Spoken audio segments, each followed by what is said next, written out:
Ignacio, buenas noches, querido asistente a este taller. El propósito de este taller, antes que nada, es tratar de ilustrarlos de la manera más simple posible y amena sobre qué es lo que hacemos los críticos de cine en los festivales de cine, y eso también incluye apreciación de películas y lo más divertido que pueda yo ser y entregarles esos datos. Mira, cómo uno se forma como crítico de cine para mí es súper importante porque no hay una carrera de crítico de cine. Yo estudié periodismo en la Universidad de Chile, saqué un puntaje que me pudo haber dado por estudiar otra carrera lucrativa como medicina o arquitectura, pero preferí, por un tema de vocación y también de capacidades y de habilidades, el periodismo. Y en periodismo siempre tuve la idea de ser crítico de cine. Siempre me gustó la idea de estar hablando o discutiendo o apreciando obras de arte que tuvieran esta conexión con el cine. A mí, bueno, como muchos cinéfilos de mi generación, crecimos viendo películas en la televisión abierta. En aquellos años, para los que son tal vez un poco más jóvenes y no lo sepan, nosotros veíamos tardes de cine, cine en su casa, o algunas joyas como URT, donde estaban el canal cultural de la Universidad de Chile, donde Ignacio Oleaga te presentaba películas francesas de la nueva ola. Había una educación súper autogestada que se juntaba junto a los videoclubs. Entonces, desde chico, hablo de 17, 18 años, yo ya tenía claro que una de las cosas que me gustaba mucho era hablar de películas, criticar películas. Me gustaba mucho el concepto crítica de películas. Y apenas entré a la Universidad de Chile a estudiar periodismo con grandes personajes que hoy son parte de la industria cultural chilena, como todos los creadores de 31 Minutos, Juan Manuel Legaña, el productor, Pedro Peirano, Tulio Triviño, Álvaro Díaz, Juan Carlos Bodoque, eran muy cinéfilos y hablábamos de cine todo el tiempo, junto también a directores como Alejandro Fernández, Almendras, que es el director de películas como Guachos, que ha ido a Cannes y que a mí después me tocó, años después, entrevistarlos. Entonces, el tema del de ser autodidacta es muy importante, y también la cinefilia viva y la cinefilia eh, como un motor de vida fue esencial para ser crítico de cine en festivales de cine. Y una cosa que me quedó súper clara desde temprana edad era que había que hacer el viaje. Había que hacer el viaje e ir a estos centros de cinefilia mundial, sea como sea. Mi origen particular como Ernesto Garrallo, vengo de un origen súper humilde en términos socioeconómicos. Vengo de una familia monoparental, con muchas necesidades económicas. Mi mamá era madre soltera. Yo estudié en la universidad con deudas, con crédito fiscal, con algunas becas. Entonces siempre fue un problema tratar de mirar hacia el exterior. Yo no viajé al exterior hasta que fui a este primer viaje como jurado de cine al Festival de Londres. La primera vez que a mí me tocó ser jurado en un festival súper importante fue en el Festival de Londres, donde me tocó ser jurado con grandes nombres de la crítica francesa, y donde en el fondo yo, siendo un joven e inexperto crítico de cine, aprendí un montón, y donde, por ejemplo, me tocó entrevistar a grandes nombres, o sea, como iba de jurado también, pero aprovechaba de hacer un trabajo periodístico para la cobertura de los medios para los que trabajaba.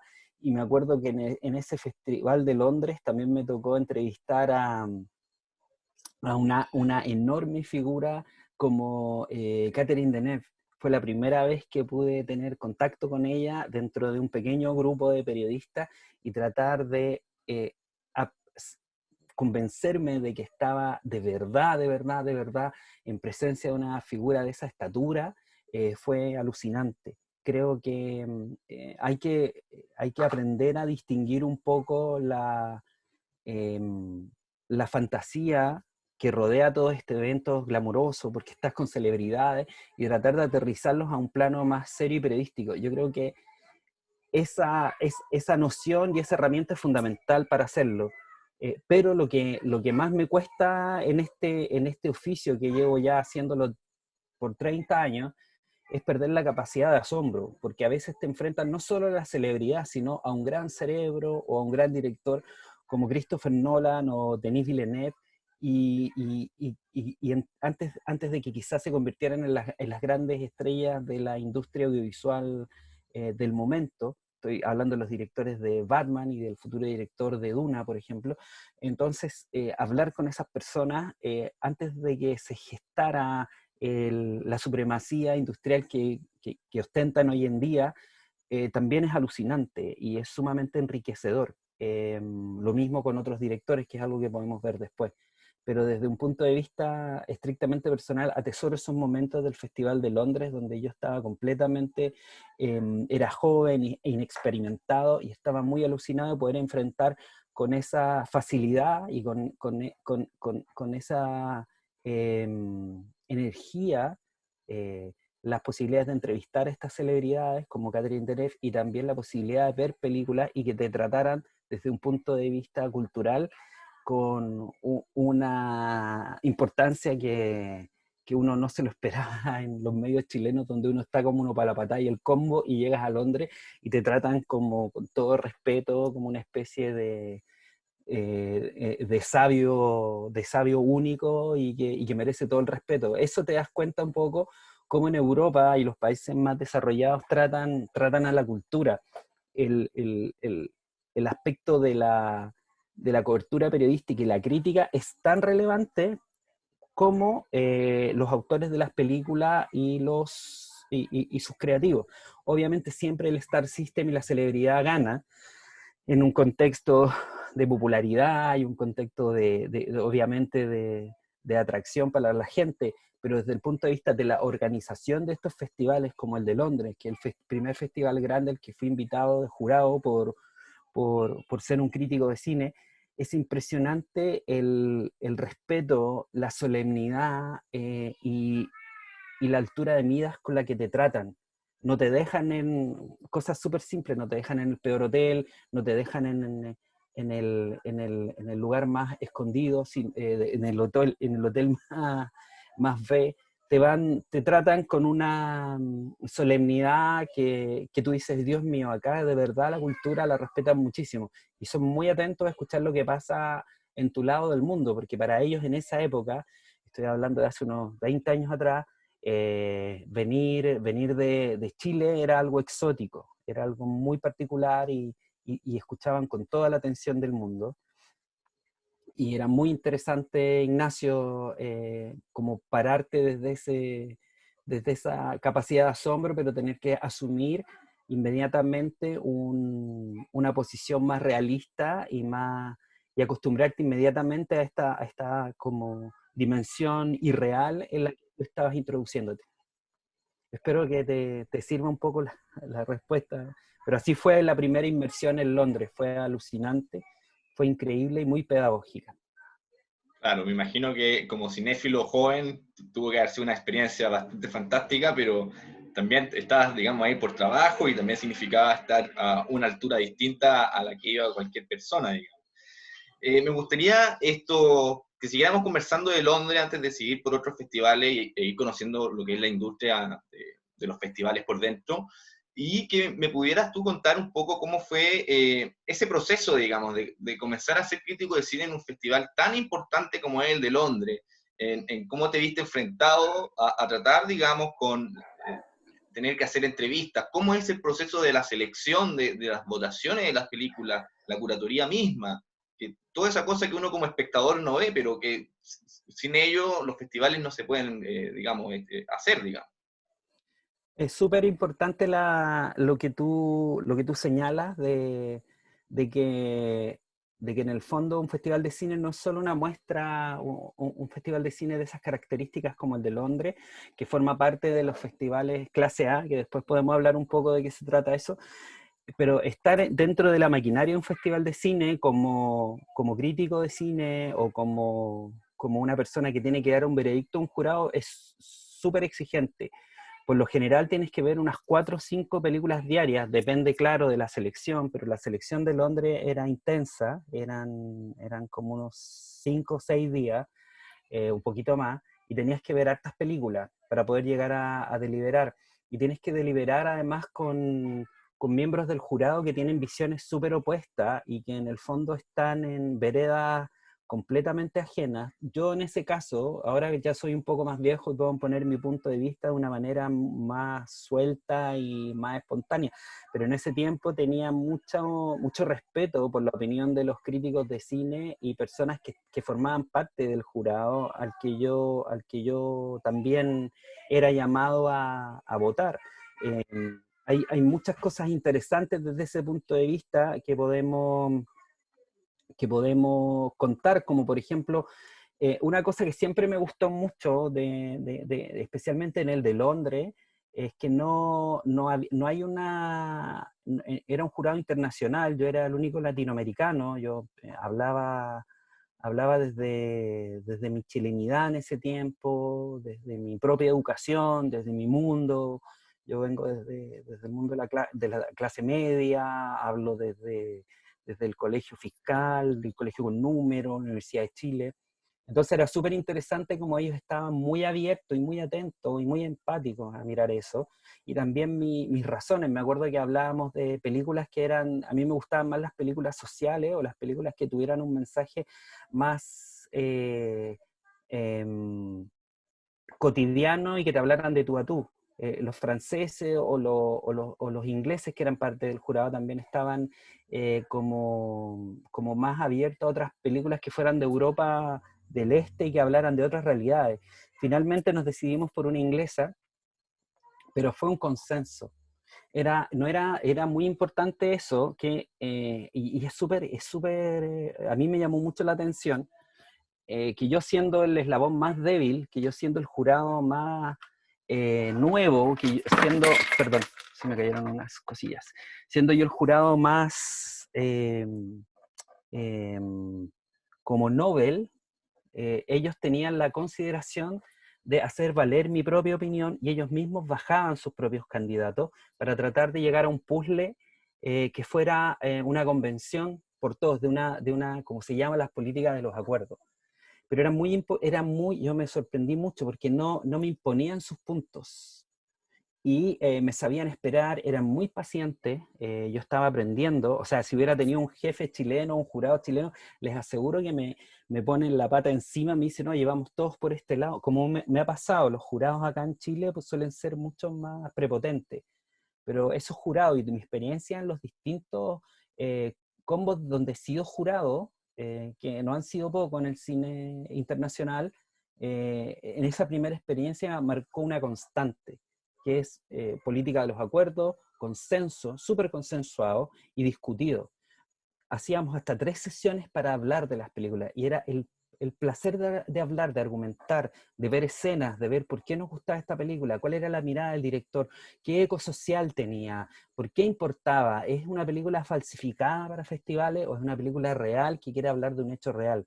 Porque hemos descubierto como jurados que hay muchas películas que son falsificadas para festivales, hay mucha falsificación, hay mucho director, autor o negociante que quiere entrar a un circuito comercial de festivales, que quiere entrar traficando comercio a festivales, asumiendo una identidad o una vocería de su película que habla de un fenómeno social que puede ser súper pertinente y de moda, como por ejemplo minoría, pueblo originario, lo que sea, y que cabe muy bien dentro de una curaduría el Me Too, especialmente en estos días, pero que está falsificado, es una voz falsificada, es una voz que no es real. Entonces podíamos hablar con completa libertad y con respeto, por supuesto, hacia el aludido, porque todo está registrado y teníamos ese respeto, pero podríamos hablar con esa libertad y expresividad estética al momento de asumir qué en el fondo estábamos premiando y qué queríamos ver. Si queríamos cuidar la carrera de un director, queríamos cuidar un discurso, queríamos en el fondo fortalecer algo que viéramos que es honesto, que es verdadero, que es transparente y que es real. Eso para mí fue esa primera reunión en ese, eh, en ese jurado de Londres. Para mí fue muy importante y me hizo sentir, me hizo sentir mucho, me hizo sentir alguien coherente y me hizo sentir alguien que mi oficio valía la pena. como crítico de cine. O sea, validarme afuera como crítico de cine en esos circuitos y que tu voz fuera escuchada, me dijo, ¿sabes qué? Esto hay que seguir haciéndolo. Porque claro, no te da dinero en Chile, es muy difícil hacerlo, pero tener esta experticia, este nivel de diálogo, este nivel de argumentación, este nivel de mirada es muy, para mí fue muy enriquecedor, Ignacio, y fue muy emotivo, muy emotivo. Me hizo sentir muy validado, me hizo sentir que había mucho. El Festival de Londres es el BFI, ese era, el de Londres mismo. Es una pregunta que hizo Cecilia Muñoz.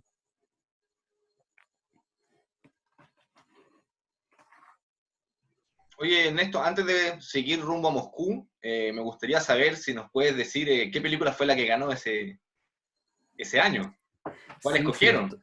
la estoy buscando, una película en blanco y negro, que yo por lo menos voté por ella, y a esta edad me cuesta recuperar tantos recuerdos, pero una película preciosa en blanco y negro que aplicaba mucho humor, tipo Monty Python, y por supuesto marcó tanto mi vida que no me puedo acordar su nombre,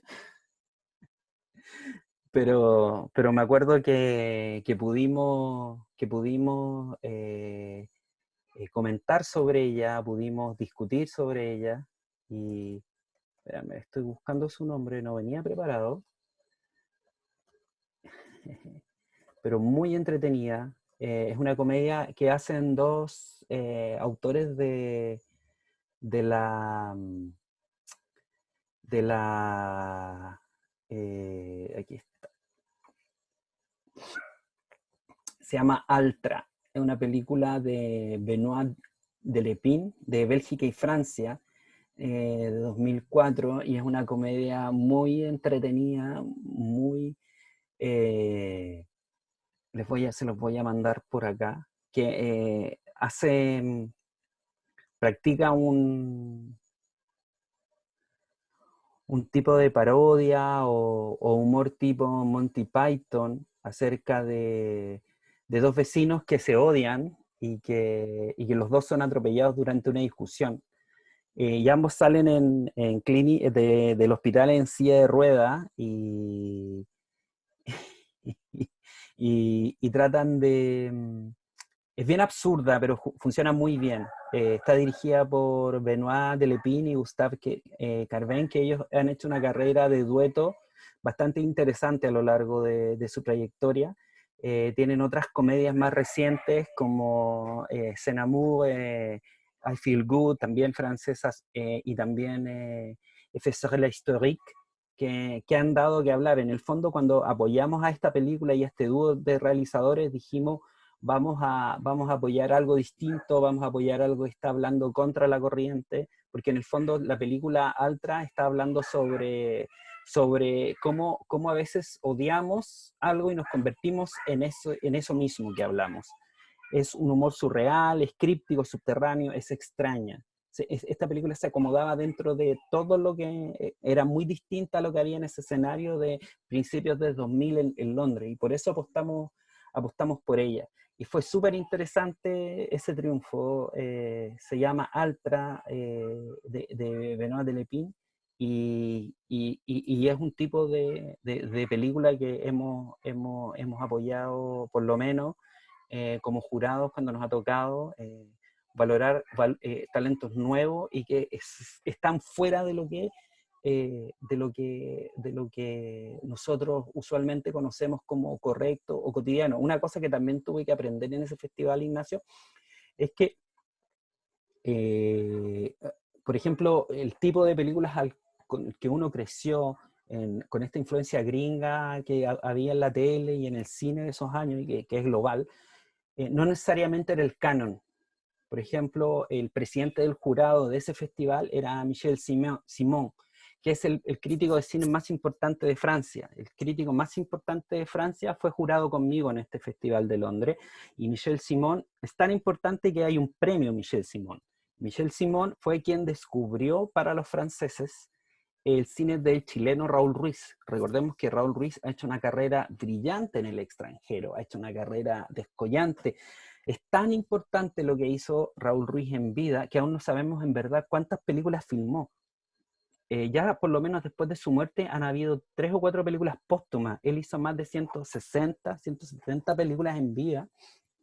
Michel Simon, gran admirador de Raúl Ruiz, encontró un nexo conmigo para tratar de ver por qué Raúl Ruiz era tan importante en Chile. Fue muy entretenida la conversación con él en ese sentido y un gran aporte, y pude aprender tanto de él como de la otra jurado, la periodista y crítica británica Sheila Johnson, la importancia de escuchar a los demás y escuchar las discusiones y los puntos de vista, porque uno interpreta una película desde otro foco. Por ejemplo, a mí Altra me encantó y me gustó de inicio de los 2000 porque era ver Gato por Liebre o Plan Z, esos programas paródicos de Canal 2, Rock and Pop, no sé si se acuerdan las personas, era ver el mismo humor, pero en una pantalla de cine y además hablado en francés y con una gran producción detrás. Era como, Dios mío, hay una sintonía con lo que pasa en Chile, pensé yo, como reaccionar con el absurdo y un humor frente a la realidad, y también en esta película que se llama Altra.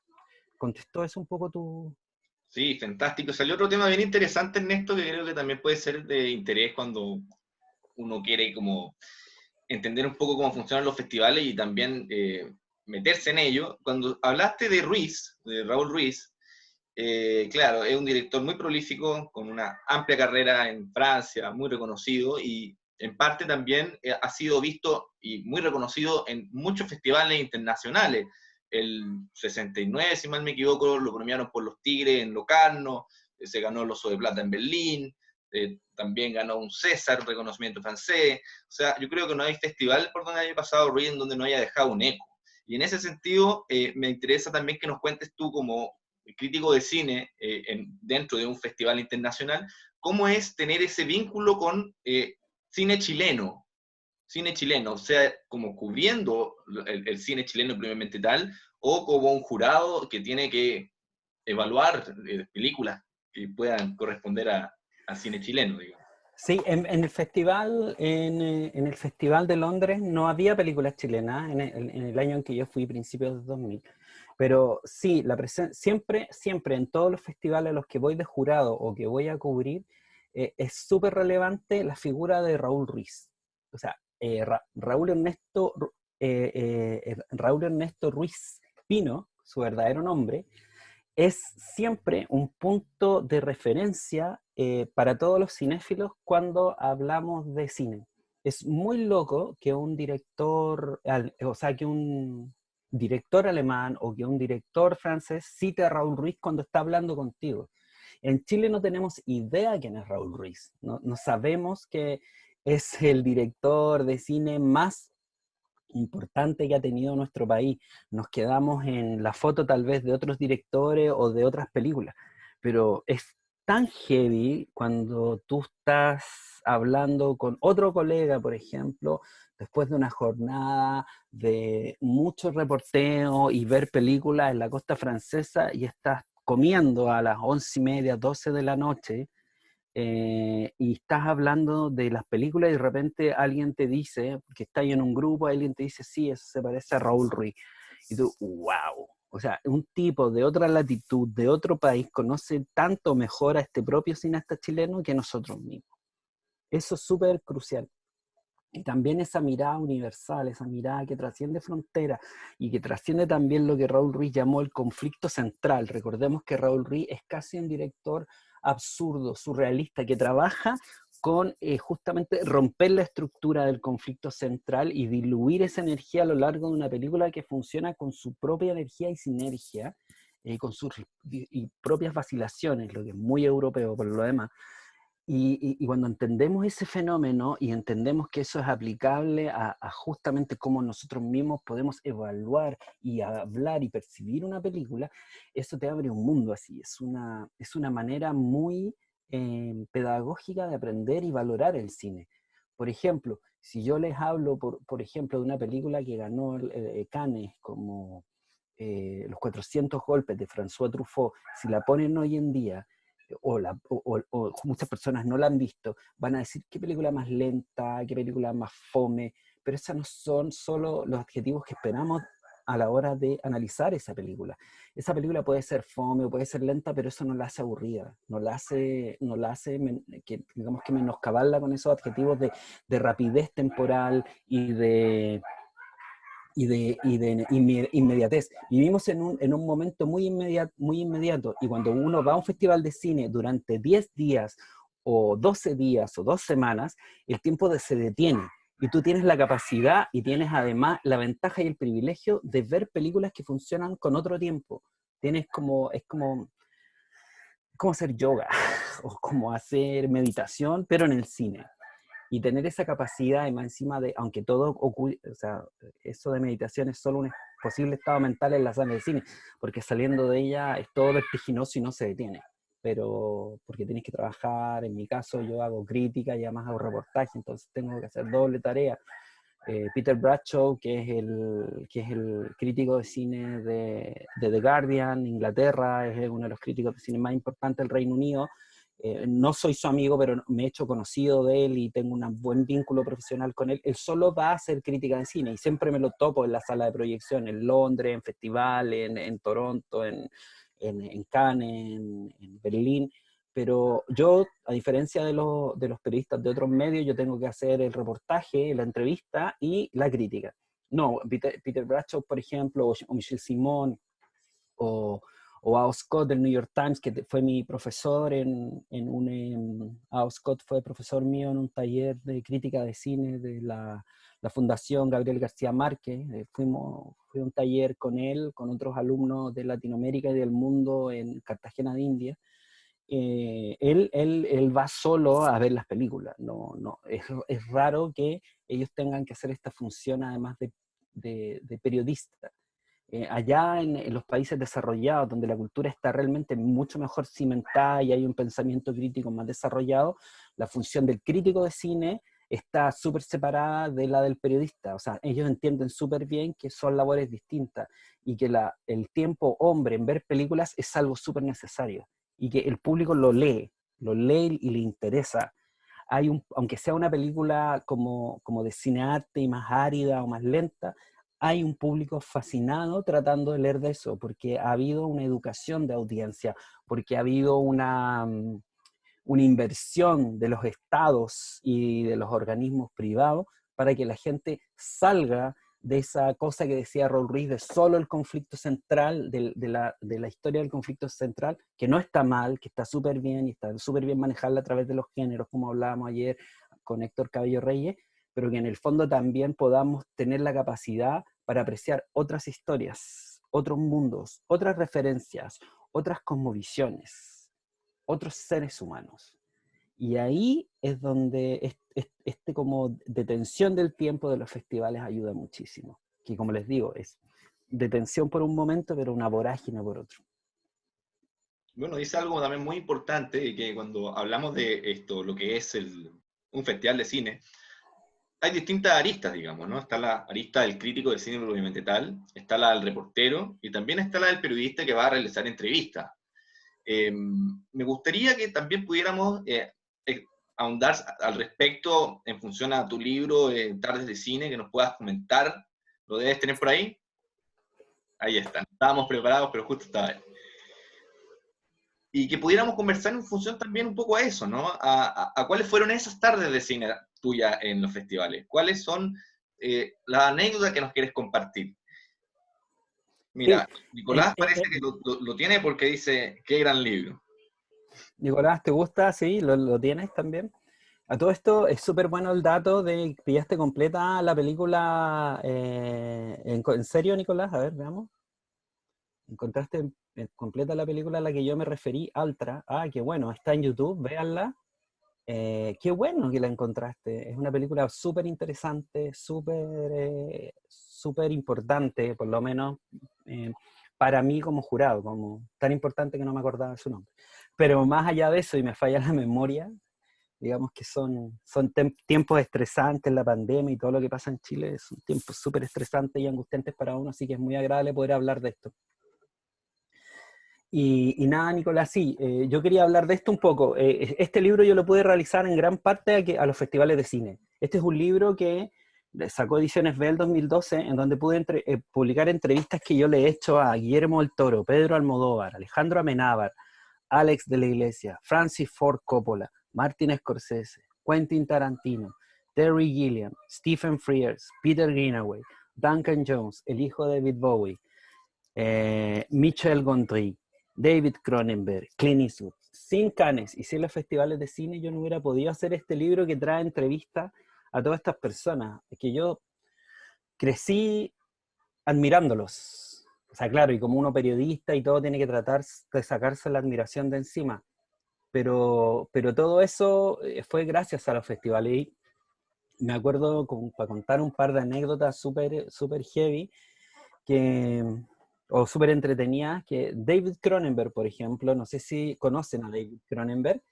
David Cronenberg es un director de cine que le gusta trabajar lo somático, lo corporal, lo físico, como una manifestación de los demonios o problemas o tormentos que ocurren dentro del personaje. Algunas películas relevantes de David Cronenberg, que es un director muy, como les digo, somático, muy médico, siempre hay ciencia, son La Mosca con Jeff Goldblum, ¿se acuerdan? Donde en el fondo este científico se transforma en una mosca gigante. También películas como Scanners, donde también lo físico es muy importante, donde las manifestaciones del orgánico, los fluidos, la sangre es muy relevante.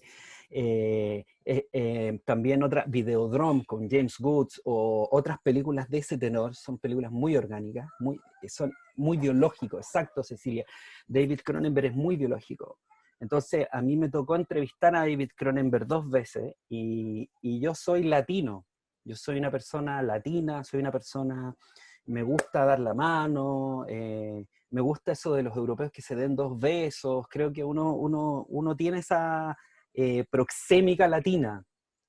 Y cuando voy a saludar a David Cronenberg para entrevistarlo, él yo creo que debe estar feliz con esta pandemia, porque David Cronenberg, que es como una especie de científico frustrado, le teme mucho a los virus. Entonces cuando me va a saludar David Cronenberg, él no me da la mano, yo le doy la mano y me deja con la mano estirada. David Cronenberg me deja con la mano estirada y me dice, sorry, but, germs, y cosas así. Y buena onda, ¿cachai? Y mantiene una distancia social antes de esta pandemia, décadas antes de esta pandemia, y empezamos a hablar sobre su cine, y yo quedé súper... el libro está en Amazon, ya no está en papel, se agotó y no han querido reeditarlo. De hecho, estoy luchando por los derechos con Random para editarlo yo. Y lo interesante de esto es que David Cronenberg me pone esta distancia social y yo me sentí súper mal, me sentí discriminado, o sea, siendo de Latinoamérica y yo no tenía esta onda canosa, era una persona de pelo negro fome y más flaco, eso sí, no tenía este estómago de satisfacción cervecero que tengo ahora. Pero en ese tiempo era alguien de apariencia más normal, el latino promedio, el chileno promedio, mestizo. Entonces yo dije, chuta, me está discriminando, pensé yo. Pero después me di cuenta que hacía lo mismo con otros colegas que venían de Europa, de Asia, de África, de América. Era una discriminación universal.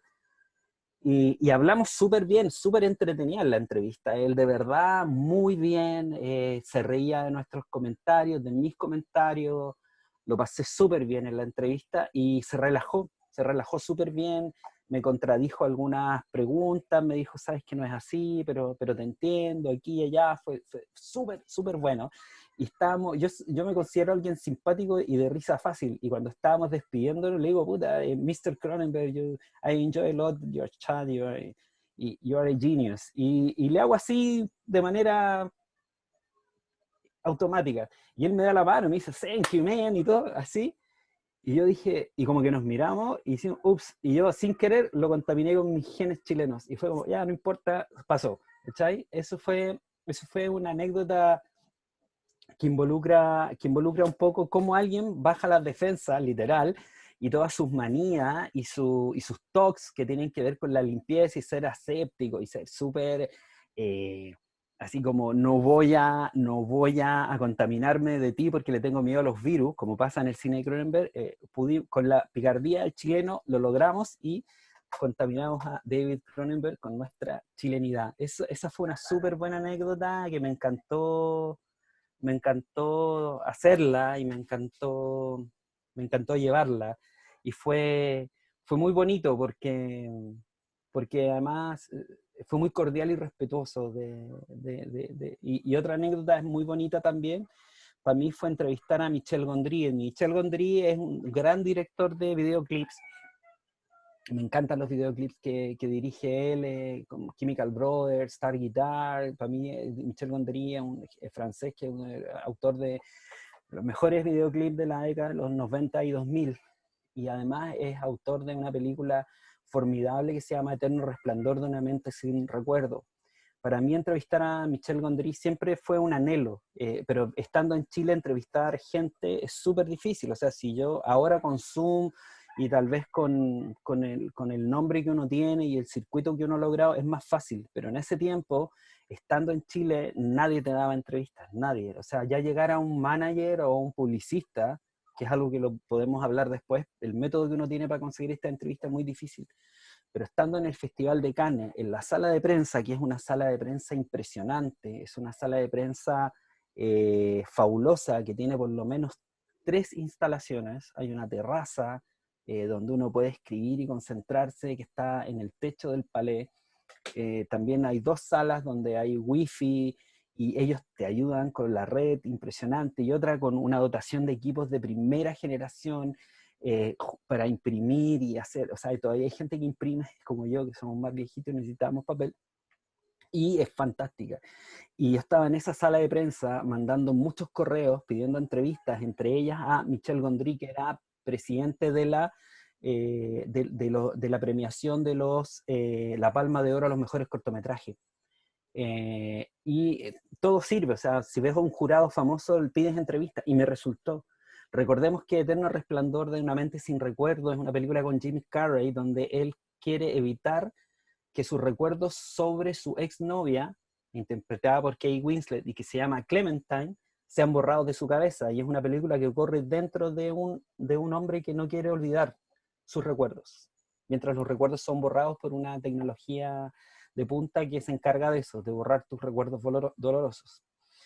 El guion es de Charlie Kaufman, que ha hecho una carrera maravillosa como autor, y que ahora la última película de él está en Netflix y que podríamos hablar. Y veo que la persona de prensa de Michel Gondry, que ve las entrevistas en Cannes, se llama Clementine, como la protagonista. Y digo, ya, esto es bueno. Le escribo a Clementine y me dice, sí, sube ahora, te espera en 10 minutos en la terraza du Palais du Festival. Y yo no puedo creerlo, ¿cachai? Y subo a la terraza, o sea, afortunadamente no tenía nada en agenda, o si tenía alguna película la dejé en pausa y subí, y Michel Gondry me está esperando con una cámara chiquitita, en ese tiempo no había celulares cámara, y me dice, ya conversemos. Y yo estaba con grabadora, tampoco grababa en celular en ese tiempo, y le digo, Michel, ¿sabes que llevo todo en inglés? En un inglés, le digo, yo no sabía hablar francés en ese tiempo, y le digo, Michel, llevo 10 años esperando por hacer esta entrevista, admiro mucho tu trabajo.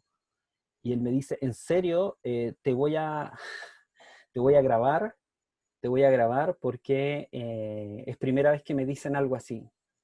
Y yo fui dirigido por Michel Gondry, porque él me decía, muévete para acá, o sea, ¿qué más quiero en la vida? ¿Qué más quiero en la vida? Fui dirigido por Michel Gondry, hicimos la entrevista, no sé si él la ocupó en algún video, una de sus locuras, pero fue una entrevista hermosa porque hablamos acerca de cómo se inspiró en su propio dolor y ruptura sentimental para hacer, en base a un guión de Charlie Kaufman, una de las películas más hermosas acerca de un quiebre amoroso, como es Eterno Resplandor de una mente sin recuerdo, una película muy hermosa, ambiciosa también, y de estructura súper compleja, donde yo creo que Jim Carrey hace su mejor papel, Y también hablamos de que él vivió cerca de ese departamento donde vivía el personaje en Nueva York. Él mismo vivió ahí y ahí vivió su propia ruptura.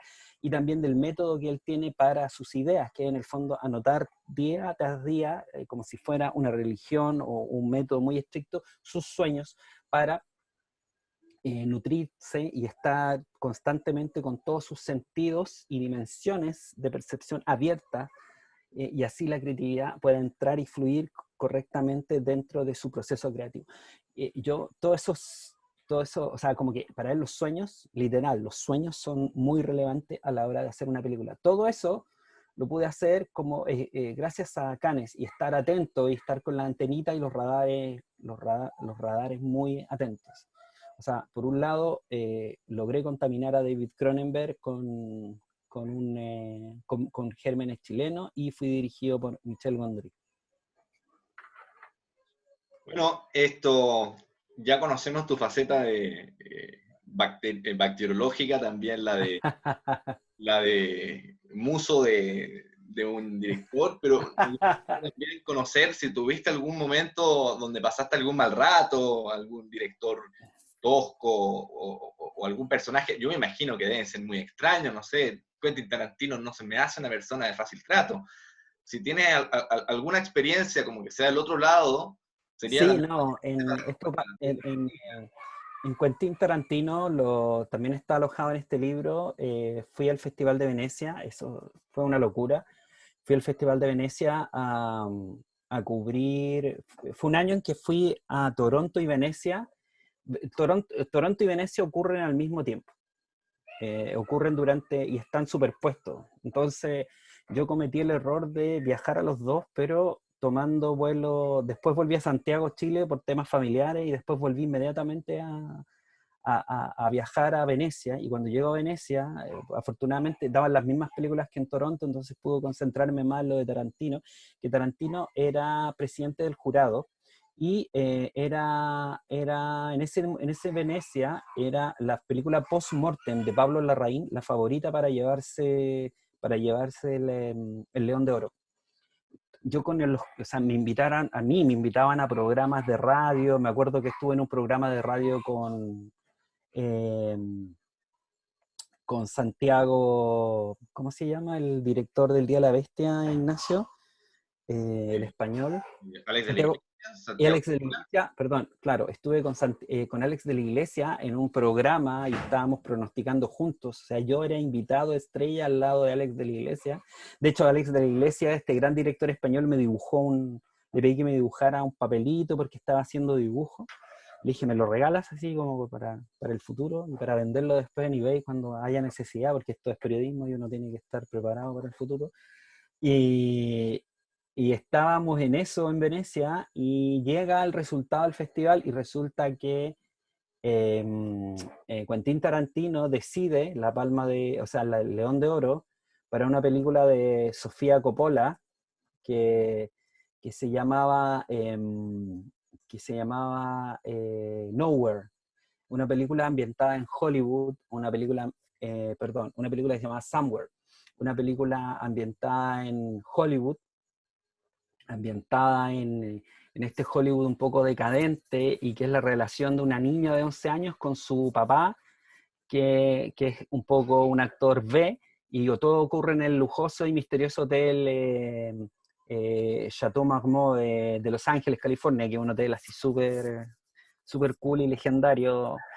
Y es una película que le hablaba a Tarantino de su propio mundo, porque hablaba de cómo funciona Hollywood, cómo funcionan esos engranajes, cómo funciona esto de estar luchando por un papel, y también cómo funciona la vida personal en ese contexto, cómo Ellen Fanning, en ese tiempo una niña de 10 años, era la hija de este actor malo, interpretado por un actor malo, que era Stephen Dorff.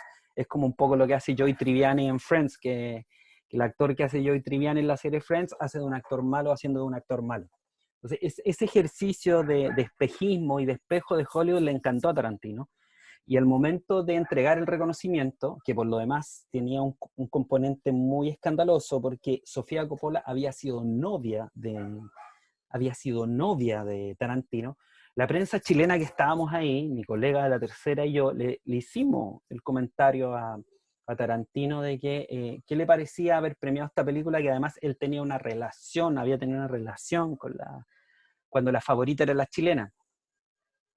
Y el festival, y él se enojó mucho, dijo que a él le, le, le parecía premiar lo que a él le parecía, que a él le había parecido que esa era la mejor película, y los que pensaban lo contrario podían tener, no, no lo voy a hacer, pero me indicó el gesto del dedo, me decía, pueden tener el finger de vuelta. Y además de haber sido dirigido por Tarantino, además de haber sido, o sea, dirigido por Michel Gondry y haber espantado a Cronenberg por mis gérmenes latinoamericanos, puedo decir con orgullo que Tarantino me hizo el signo del finger porque le hicimos una pregunta incómoda a la prensa chilena en el festival y se enojó muchísimo. De verdad se enojó muchísimo. Se enojó muchísimo. Por supuesto después se le pasa y es algo que yo creo que puede uno se siente como agredido al inicio, pero después dice, bueno, es parte del personaje de Tarantino, que es como un enfant terrible, que es como un niño terrible de la industria del cine y siempre juega a eso, pero no deja de ser, o sea, como que no le importan mucho las convenciones y la etiqueta y es capaz de decir fuck you delante de todo y mostrarte el dedo y no le importa un bledo. Claro, como alguien un poco intocable.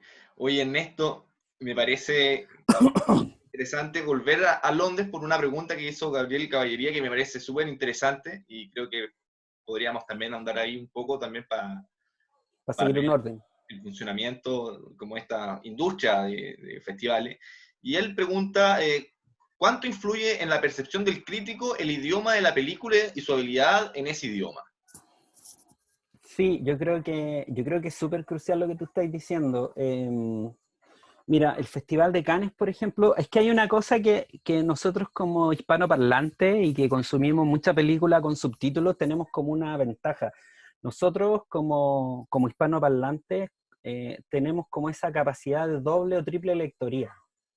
O sea, podemos entender el mensaje de la película, entendemos más o menos lo que estamos escuchando en inglés. O sea, si me toca una película en polaco, perdón, necesito los subtítulos en inglés o en francés o en español, según sea el festival. Pero Cannes lo que hace, por ejemplo, si te da películas, en el idioma que sea, te pone subtítulos en inglés y te pone subtítulos en francés. Por ejemplo, si uno escucha películas en francés que es o en inglés, uno entiende algo ya de entrada sin necesidad de subtítulos, pero esos subtítulos ayudan muchísimo a la comprensión de la película. Y ayudan mucho más, y estoy hablando del caso de Cannes, cuando una película es china o polaca o rusa o algún tipo de lengua con el que yo no estoy familiarizado. O sea, los europeos les da lo mismo porque los europeos más o menos educados, más o menos, o sea, en general, como todos los europeos promedio, entiende o sabe algo. O sea, como son tan chiquititos los países y hay hay una comunicación más interconectada, pero influye muchísimo y es súper buena pregunta porque en el fondo uno como latinoamericano, como hispanoparlante, está más acostumbrado a eso, está más acostumbrado a leer, a ver, a leer, y eso nos da como yo creo un desarrollo perceptivo, cognitivo un poquito más mayor, como que igual uno puede hablar de tú a tú con alguien que viene de esa lengua madre porque tenéis redundancia, o sea, si te da el caso de que puedes entender el inglés más el idioma en francés te la da Cannes, porque Cannes es un festival muy preocupado de que todo tenga un doblaje al francés simultáneo, o sea, como que por ejemplo, todas las ceremonias oficiales o todas las conferencias casi siempre se dan en inglés, pero siempre con traducción simultánea al francés, o si no, derechamente en francés o si no derechamente el francés. Entonces, tener esa ventaja, tener esa cosa, claro, te da otra percepción, pero lo que yo trato es que cuando me gusta mucho la película o sé que va a ganar o sé que me gusta mucho nomás, que me voló la cabeza, que me hizo estar en un estado, en una vibración distinta, trato de verla de nuevo, si no es en el curso de las proyecciones del festival, que cuesta mucho hacer eso, sino dentro del, por lo menos al final de Cannes, el último día, lo que había, por lo menos antes de que el mundo se fuera a pique en el apocalipsis que estamos viviendo ahora, había un día en que se repiten todas las películas de la competencia oficial. Entonces uno puede verlo. Y claro, Cecilia, tienes razón, los subtítulos a veces se sintetizan o cambian. Entonces uno hace un careo auditivo, uno hace un careo como que vais leyendo, a veces uno lee simultáneamente el subtítulo en inglés y en francés. Obviamente el subtítulo en francés siempre es mucho más detallado y es rico el juego, especialmente cuando se trata de una película chilena, como por ejemplo las películas de Pablo Larraín en Cannes tenían eso, entonces uno podía ver las dos cosas. Pero sí, es súper choro, interesante el tema, ¿cachai? Eh, sí, yo aprendí francés, estudié 7 años, tengo el B2, después de 7 años muy difíciles, me costó caleta. Todavía hablo con acento súper marcado y con estructura del español, pero me defiendo, leo, entiendo y con ayuda de ese traductor universal que es un Rosé, hablo mejor. ¿Se han fijado que uno con Rosé habla mejor otro idioma? Con un vino, quiero decir. Es impresionante. Eso ayuda a cualquier cantidad. Y he hecho entrevistas en francés, he hecho un montón de trabajo en francés y me ha gustado. Y lo estoy mejorando cada vez más. Mi mujer, que tomó como un curso así como conmigo, habla mucho mejor que yo. A mí yo para aprobar el B2 me costó, pero sí tuve que sufrir. O sea, yo creo que fue como 50 más 1 y pude sacar el B2. Pero me defiendo y me gusta mucho. Oye, Ernesto, y yéndonos a un país un poco quizás más difícil de hablar, esto, ¿cómo funciona el Festival de Moscú? Que no solamente hablan otro idioma, sino que usan el cirílico, ni siquiera en nuestro alfabeto. O sea, me imagino que deben funcionar con el inglés y también se adaptan al alfabeto latino, pero me imagino que también deben tener una manera estructurada muy distinta a lo que son el resto de los festivales. Sería como interesante también que nos contaras cómo fue esa experiencia en la madre Rusia. Sí, como decimos los cinéfilos, la madre Rusia, ahí fue muy interesante.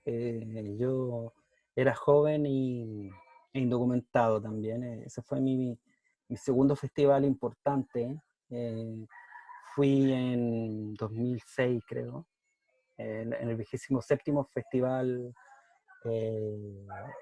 de Moscú.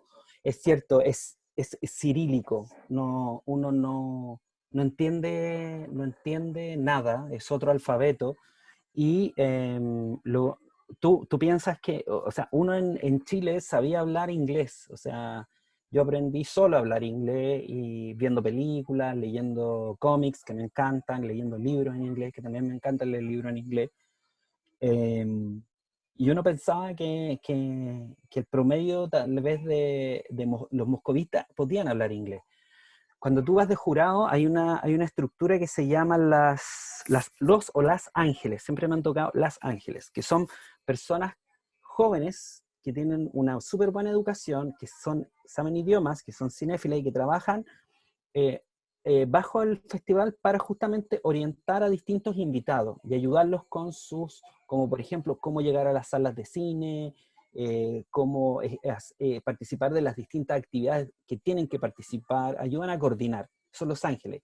Nosotros nos tocó un ángel moscovita que nos contaba que ha estudiado ciencias políticas, que hablaba un español perfecto, perfecto, y un inglés perfecto. Entonces tú te imaginas que todo el mundo lo va a hacer así, todo el mundo va a ser así.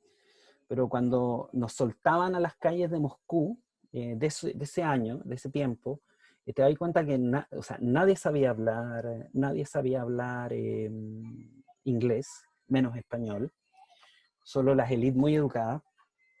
Nadie sabía hablar tampoco otro idioma que fuera como con alfabeto latino. Todas las calles y todas las ubicaciones estaban con cirílico, un alfabeto que es súper bonito y representarlo, pero nada. De hecho, la única nomenclatura que yo pude leer y entender en cirílico fue cumplí mi sueño de ir a un McDonald's en Moscú, y decía McDonald's, pero en cirílico, pero entendí el logo. Y entré a comerme una cajita feliz a un McDonald's en el centro del comunismo. Quería comer, de lo que fue el comunismo, quería comerme por un tema de ironía personal un alimento del capitalismo.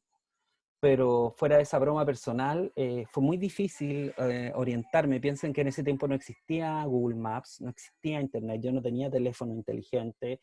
Yo con suerte andaba con un teléfono de palo que trataba de conectarme, yo estaba soltero en ese tiempo, trataba de conectarme tal vez con el diario, con alguien que le interesara algún despacho, pero fue un aprendizaje muy grande, fue un aprendizaje súper interesante acerca de cómo funciona otro festival con otra lógica, con otra manera de armar el mundo.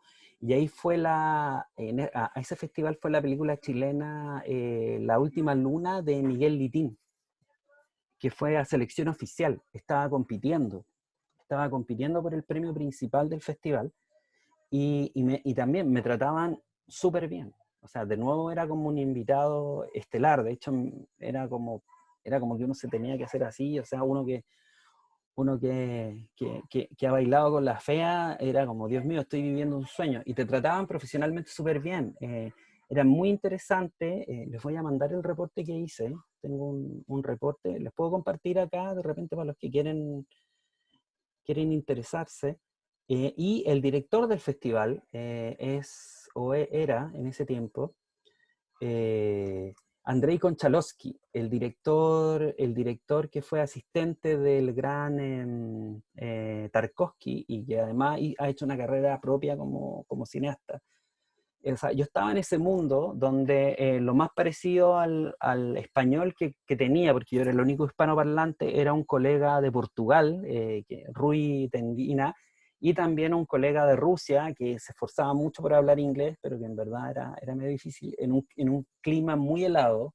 Aunque fuimos en primavera, era muy helado, alucinado con esta Rusia que tiene o este Moscú que tiene un sistema de tren subterráneo alucinante. Cada estación del metro de Moscú es una obra de arte. Uno puede ir al metro solamente a quedarse a apreciarlo en cada una de las estaciones, porque son verdaderas estaciones de museo, son fabulosas.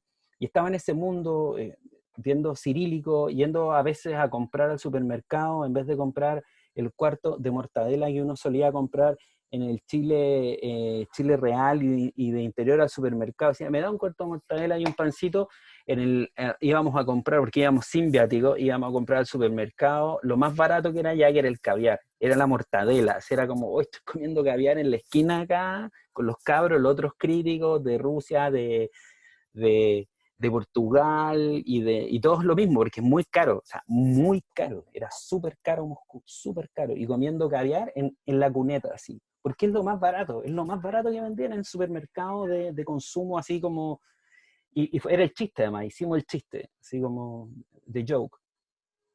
Y en ese festival, me acuerdo que mi colega danés me pregunta, Henrik Ut Jensen, me dice de qué tribu soy yo, porque yo era muy distinto, obviamente, racialmente. Yo nunca me he considerado blanco, yo sé que soy mestizo y lo asumo con mucho orgullo. Mi papá era peruano, tengo raíces probablemente quechua o incas, no me he hecho el examen de ADN, estoy muy curioso por hacérmelo, sin duda mapuche también, súper orgulloso de mi origen mapuche, y no me sentí ofendido por la pregunta, y le dije, ¿sabes qué? Yo creo que le conté, tengo herencia peruana, mestiza de Chile, mapuche, yo creo que eso. Dijo, qué interesante. Y él me habló con mucho orgullo de su origen nórdico. Si sabes que yo vengo de esta rama de los vikingos, asumiendo que yo hablaría, o yo iba a sentir el mismo orgullo de eso también desde mi lado, de mi lado de pueblo originario. Y me lo tomé bien porque siempre he tenido esa sensación y esa idea. Otras personas le he comentado, le he hecho el comentario y me han dicho, oye, ¿qué se cree él, que andas con la pluma parada? Dije, no me lo tomé así, él me lo dijo en un sentido positivo, y me hice muy amigo de él y fuimos después a un restaurante a comer, y nos salió carísimo. Él, que andaba con mucho más viático, me prestó dinero y fue muy difícil volver al hotel porque nos perdimos. Habíamos comido a las 6 de la tarde, como comen ellos. Me acuerdo que comimos un pedazo de carne y yo me pedí una Coca-Cola y nos salió, no sé, 100 rublos, 200 rublos, pero carísimo, y no habíamos entendido que era así. Y después fuimos al hotel y me acuerdo que atravesamos una rotonda o algo muy central de Moscú, que Moscú es como tierra de gigantes, con este realismo socialista espectacular, perdón si me largo, y me acuerdo que ya estábamos cerca del hotel, estábamos caminando, porque estábamos, como les digo, no había geolocalización, no había mapa, y él era muy alto, yo soy chico, mido 1,70 m, con tacos, y estaba súper, estábamos como, Dios mío, se está haciendo tarde, y de repente llegamos a una zona como más o menos ubicable, que sabíamos que estábamos cerca del hotel, y les digo, no eran más de las 8 de la noche, 7:30 de la noche, pero ya estaba oscuro, y vemos así como personas como estos guardaespaldas de película, gordos, con autos lujosos, mujeres así como haciendo su necesidad en la calle, y no era un barrio pobre, todo lo contrario. Y de repente vemos en una esquina, si hoy quizás vamos a preguntar allá, y vemos que uno de estos señores calvos está sacando como una pistola y apuntando a otra persona, y nos fuimos, si no, vámonos de acá, era como mucha violencia de película de mafia rusa, así era como, nos vamos de aquí. Y tratamos de no salir más del hotel. En ese momento Rusia era muy inseguro, había pasado el atentado, el teatro de los terroristas chechenos, había mucha seguridad. Es primera vez que yo fui a un festival de cine y tenía que usar detectores de metales cada vez que entraba a la sala. Eso después se hizo común en festivales como Cannes por el tema de los atentados en Francia. En los últimos 4 años y así, pero esa fue la primera vez que yo pude ver eso. Y también, como les decía, el presidente del jurado era, el presidente, perdón, del festival era Andrei Konchalovsky, este director increíble, y yo había estado hablando en otros idiomas todo el tiempo, no había hablado nada de español, menos de chileno, había escuchado mucho ruso de por medio, nos hicieron además mucho turismo por la ciudad, por las iglesias ortodoxas, por los lugares típicos de Moscú, la Plaza Roja, fuimos a ver a Lenin, todo el combo. Todo esto por ser parte del festival, nos daban tiempo para hacer eso también mientras trabajamos. Y aparte que nos servía a nosotros para escribir para revistas de turismo, para quienes éramos freelance. Y nos toca una ceremonia de fiesta con Andrei Konchalovsky, el director de Londres, el director del Festival de Moscú. Les pido disculpas, que estoy un poco traspapelado con los nombres y en la edad. Y yo esperaba que me dijera algo en ruso, un saludo en ruso, y de repente Andrei Konchalovsky, este señor calvo, típico ruso, de bigotes frondosos, ojos celeste, vestido de etiqueta, me abraza y me dice, perdón el lenguaje, me dice, ¿cómo estás, huevón? Pero así en chileno perfecto. ¿Cómo te ha ido? Y me empieza a hablar de cosas chilenas, concha tu madre, ¿cómo estás? Y todo, pero un chileno perfecto. O sea, es uno de los grandes directores rusos, está hablando en chileno perfecto. Y yo digo, ahí yo dije, de repente fue el vodka que me tomé anoche, no sé, ¿qué pasó? Y le digo, perdón, pero ¿por qué, por qué está? Y le digo así, oye, Andrei, qué gusto, y como que estoy hablando en chileno, ¿por qué sabe hablar chileno? Me dice, oh, Santiago me encanta, y me empieza a hablar todo en chileno, así como, no, ni siquiera en español, en chileno. Dice, no, me encantó la película de Miguel Litín, ¿te gustó? ¿La viste? Sí, me gustó, sí, súper buena, ojalá le vaya bien acá en la competencia. Sí, no, mira, lo que pasa es que yo hablo chileno porque a mí me crió una nana chilena. Y yo crecí con ella y me habló chileno toda la vida y me encanta el español y el chileno y qué bueno, y se puso a hablar conmigo como 10 minutos en chileno, así como porque quería masticar el chileno, quería hablar el chileno, y me pidió, ¿por qué no te decía unos garabatito en chileno? Y yo, así como, me trajeron para esto a Moscú, para que el director del festival pudiera practicar la, los garabatos chilenos. Es que fue alucinante, y muy simpático, muy así impresionante, era como, Dios mío, es como, Dios mío, Dios mío, Dios mío, las sorpresas que te da la vida. Y la participación en ese festival fue súper interesante. Acá les mando lo que escribí, que lo escribí en inglés, me ayudó mi colega Pamela Bianzova a traducirlo, porque mi inglés tampoco era tan bueno en esa época, ahora está mejorado. Pero fue una grata experiencia, ese momento, ese festival, lo recuerdo con mucho cariño. Yo era también flaco, indocumentado y de pelo negro, y aprendí también un montón, porque justamente en este diálogo cotidiano, rutinario, ordinario, donde el principal foco es celebrar el cine, donde el festival hace eso, festivus, es celebrarlo, es alegrarlo, es vivir con esa alegría, que en Chile, desde nuestro punto de vista, a veces están como reprimía, como que ¿por qué vamos a celebrar? No, nos reprimimos, en cambio allá era, no, sabes que está bien comer, comer entre todos los que estábamos de jurado, porque nos invitaban a comer a veces estábamos con top models así de revistas que no sé, eran como que uno las ve en los kioscos, ¿cachai? Y estaban al lado tuyo, y uno comiendo con su chaquetita de mezclilla, bellota, ¿cachai? Así como, oh, bacán.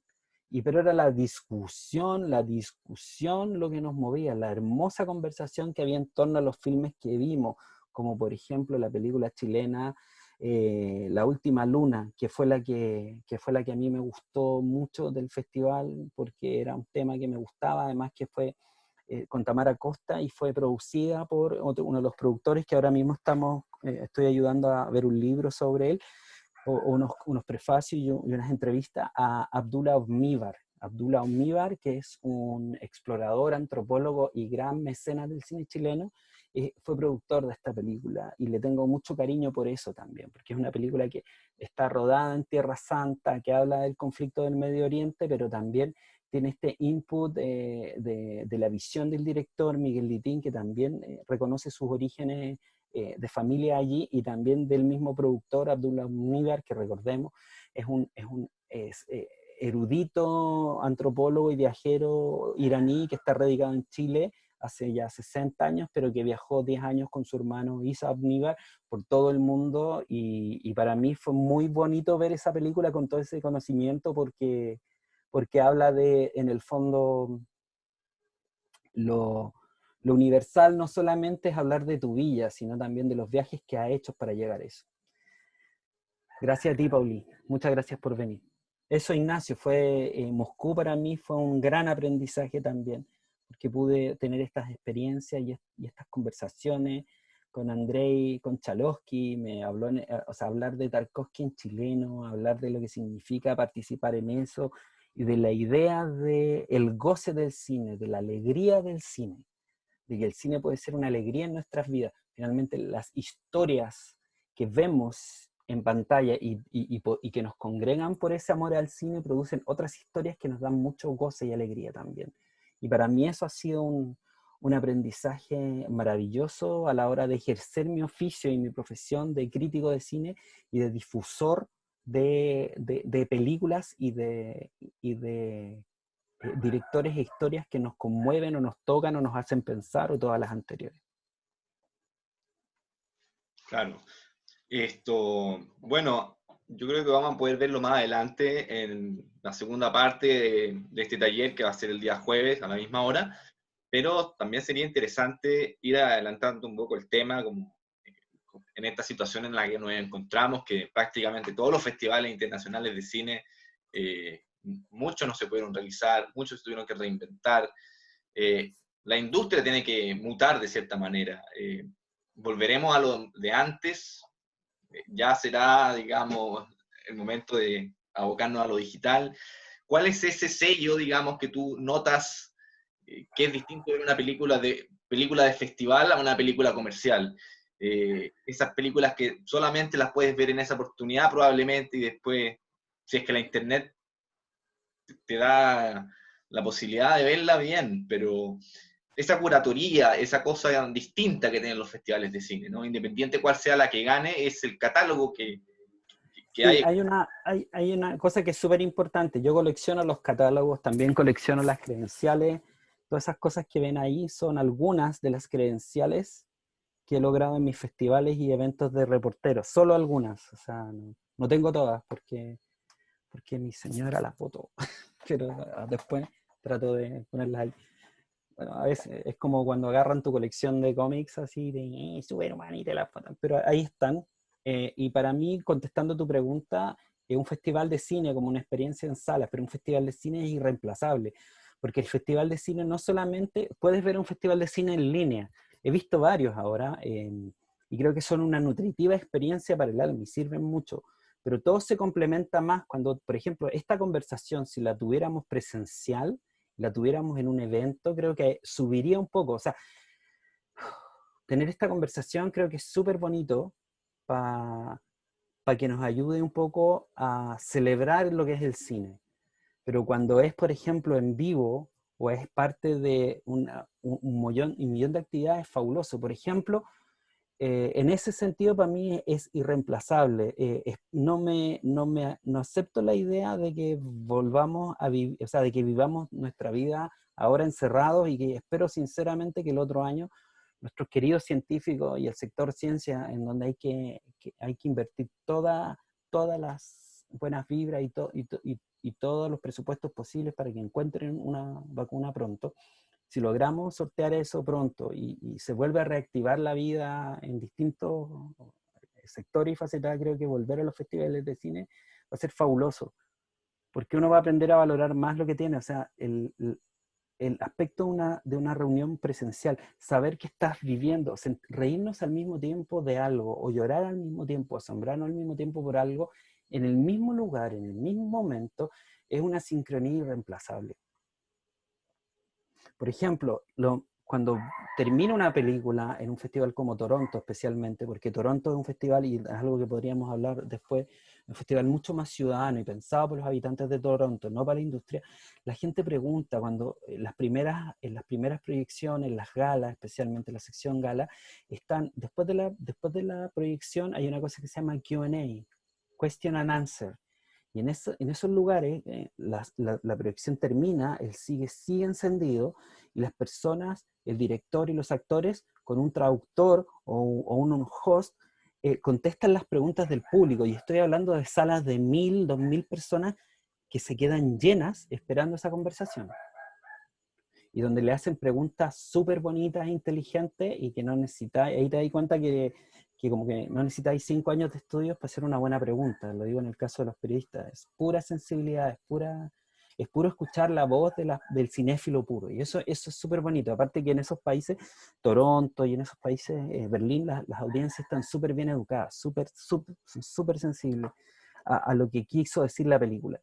Y nutrirse de ese diálogo, por ejemplo, o nutrirse de los diálogos que puedes forjar en un pasillo, del networking que puedes hacer, el pitching. Yo he ido como productor también a los festivales de cine a tratar de vender mis propios proyectos y mis adaptaciones, quiero que se hagan adaptaciones de mis propias novelas, también he ido a eso, con mi carpeta. También, los tipos de networking y conversaciones que pueden encontrar en un festival son súper nutritivos.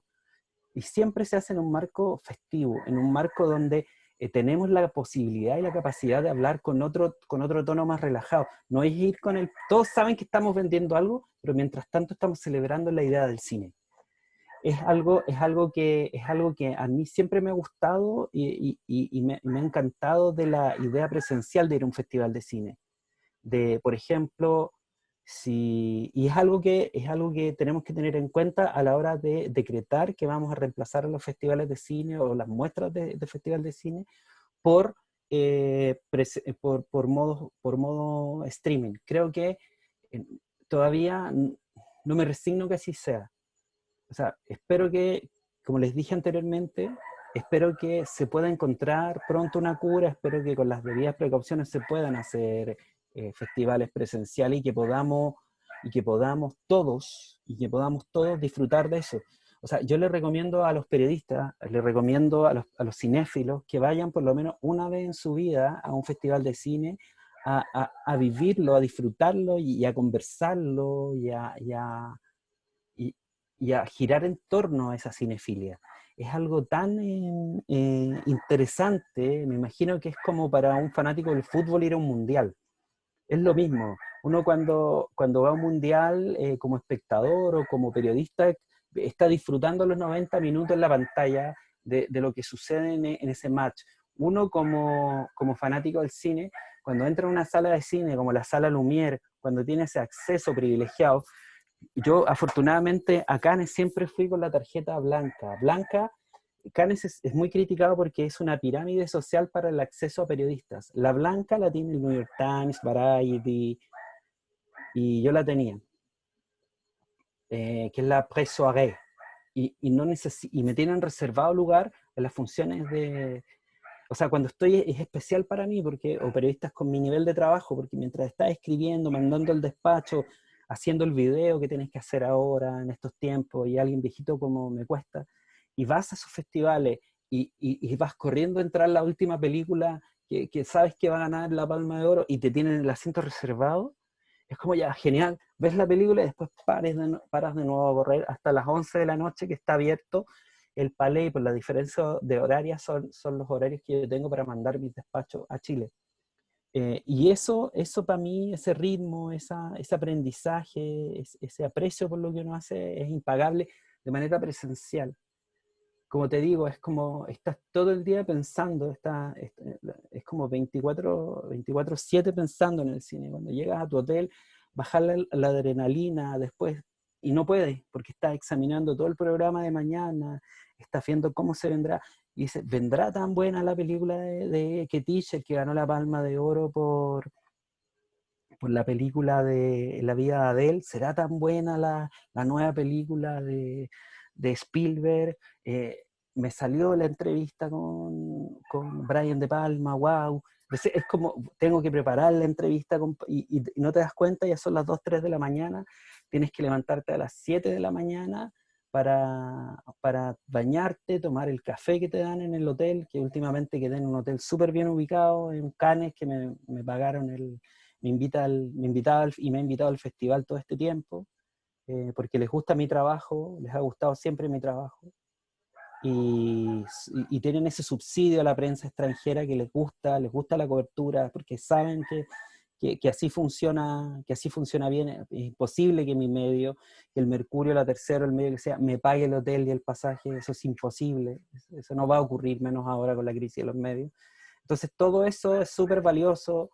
Saben que uno, o sea, empieza así, podríamos hablar en otra clase sobre esa vorágine que significa, pero contestando a tu pregunta, Ignacio, es el nuevo destino de los festivales, y el consumo audiovisual probablemente sea el streaming, pero la experiencia de un festival de estas características, de los festivales clase A, es irreemplazable. No, no puedes cambiarlo por nada del mundo, por el aprendizaje cognitivo, por el aprendizaje emocional, por el aprendizaje profesional que uno tiene. O sea, yo he crecido como periodista, ni te encargo todo lo que he crecido gracias a esos viajes, coberturas autoproducidas que he realizado a lo largo de mis 25, 26 años de carrera como crítico de cine.